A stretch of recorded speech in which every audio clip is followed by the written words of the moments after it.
I want to congratulate you. You have a very sophisticated constituency to ask questions like this. Just because you're poor doesn't mean you're ignorant. I actually, with all due respect, only get 5 minutes. So I'm going to ask, my constituents have sent me a list of questions that they just want yes or no answers to. And out of respect for the time and the fact that they want some clarity, I hope that you'll just say yes or no. The first question is, will the big, beautiful bill add to the national debt? Yes or no? Is that a yes or a no? That's a no? Yes? Sorry? What did you say? I'm sorry. It remains to be seen. The second question that they wanted me to ask is, will all Americans have a net benefit from this beautiful big bill? It is it's difficult to... Yes or no? Again, it's impossible to say all Americans. It is ridiculous for me to give an answer. Yeah, man. I mean, you can just tell your constituents we don't know.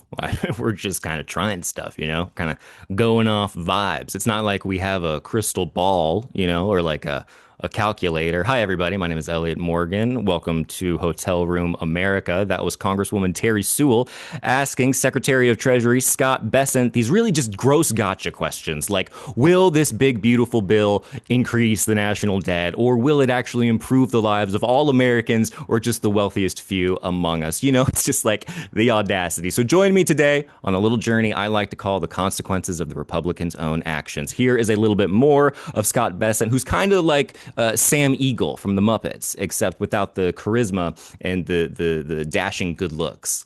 When you ask over the next 6 or 12 months, there are two parts to affordability. There's the price level, and we inherited a mess. It was the worst inflation 40 or 50 years, and I think what the president was very frustrated about is, you said everyone started talking about it, that after he took office, like where was the discussion during Joe Biden? Because during the Biden era, it was complete gaslighting. There was a vibe session. As I said, there are two ways to address affordability.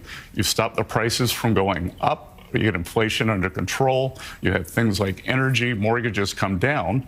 The other side is you get real working class wages up. Hey, wake up.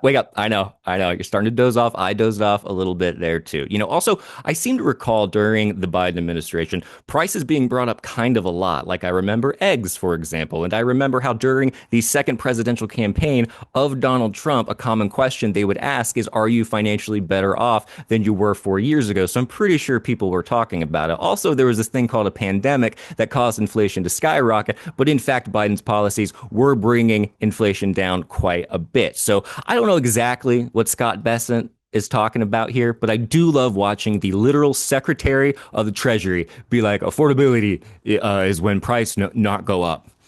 Brilliant stuff. Anyway, here is a newborn baby who drank old person potion, here to tell us that actually inflation is going down. And so we're comfortable that inflation has come way down, the 5% on average for Joe Biden. It's probably a little less than half of that right now. And the trajectory is really, really, really good if you look at it. And inflation is one of those things that has a lot of momentum if you look at the charts. And the momentum right now is headed really towards the Fed's target.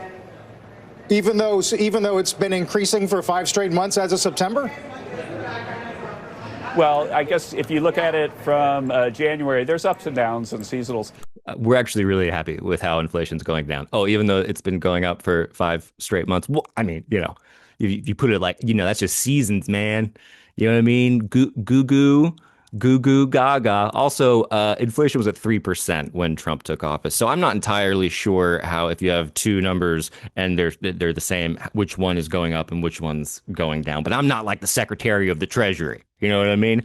Oh, I can't tell if they're sending their best or if they're sending their worst. And I think this is their best, and it's terrifying. I'm sure you know the Consumer Price Index showed grocery prices are up nearly 3% in September from a year ago. Do you dispute that? Well, let's go through the facts, right? So inflation went up about 5% under President Biden. In President Trump's first 8-9 months, depending when we get the last number, it's up 2.7%.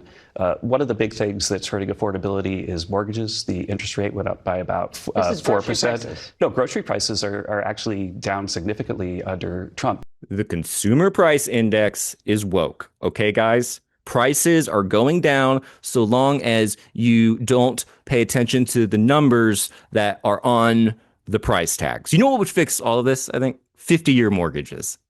And who better to handle the stresses that come along with a mortgage than a president who has never in his life once had to deal with one? Housing director has proposed something that has enraged your MAGA friends, which is this 50-year mortgage idea. So a significant MAGA backlash, calling it a giveaway to the banks and simply prolonging the time it would take for Americans to own a home outright. Is that really a good idea? It's not even a big deal. I mean, you go from 40 to 50 years, and what it means is 50, you pay something less from 30. That some people had a 40, and then now they have a 50. All it means is you pay less per month. You pay it over a longer period of time. It's not like a big factor. It might help a little bit.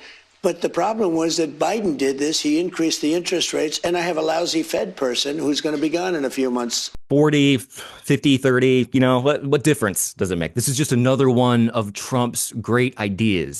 See, with a 50-year mortgage, you might pay a little less on a monthly basis, but you end up in the long run paying way, way more. And since it's 50 years, you basically spend your entire life paying a bank so that one day you might be actually able to own the home, that by the time you're able to own it, it just has your deathbed in it. So you could say goodbye to the bank while you say goodbye to all of your friends and all of your loved ones. It's a really great idea. Anyway, here's Representative Jim McGovern going full Bob Ross by painting us a picture of what's really going on here.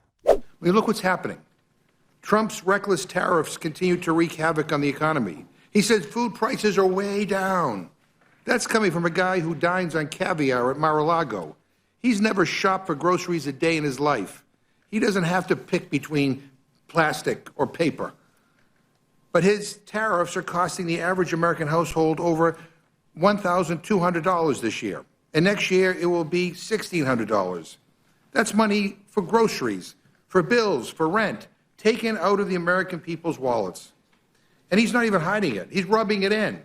Trump is literally renovating his bathroom in marble and gold and posting about it on social media, while regular people are getting letters saying that their health care premiums are going up by $1,000. So the Trump administration continues to get heat because people can't afford things. America also just watched a scary socialist get elected as mayor of New York City, running on a campaign of affordability. Also, we're headed directly toward the holiday season, a time when affordability for many Americans becomes increasingly precarious. So what's Trump doing? Just whatever he wants. Maybe he'll do nothing. Maybe he'll introduce absurdly long mortgages. Maybe he'll give $2,000 checks to everyone, not because of a pandemic, but because of totally preventable, widespread, and reckless tariffs. Or maybe he'll just continue to spout lies that his base will eat up because it's the only sustenance they can still afford. Personally, I hope people don't buy it. And I think a lot of them really aren't. I think that's how come they're having to wheel out Dark Sam Eagle and Baby Old Man to do these interviews. They're doing a little bit of damage control. Now, will this change anything? I don't know. But what I am enjoying is watching Trump completely unable to connect with the working class voters he has been conning for like a decade. It's just beautiful to see. It's great when people realize that the emperor doesn't have any clothes on. I just wish it didn't have to be that they also don't have food in the pantry. I think that part is probably pretty important. But we'll see. We'll see how this unfolds. You know what I mean? Who could even tell the future? I don't have a crystal ball or a calculator or studies or anything like that. It's not like there's experts that we could actually turn to learn about these things and make informed decisions. We probably should just fire all of those people. Anyway, I got it. We should do 100-year mortgages. Okay? Hear me out. 100 years, 200 years. Make it a legacy mortgage. Just have a bank, have someone who owns the land that you take. That's capital. It's not feudalism. That is I just described feudalism. Crap. All right. Well, let me know what you think in the comments. I will see you next week. Hopefully not in this gray box of doom, but in my regular blue box of doom. See you.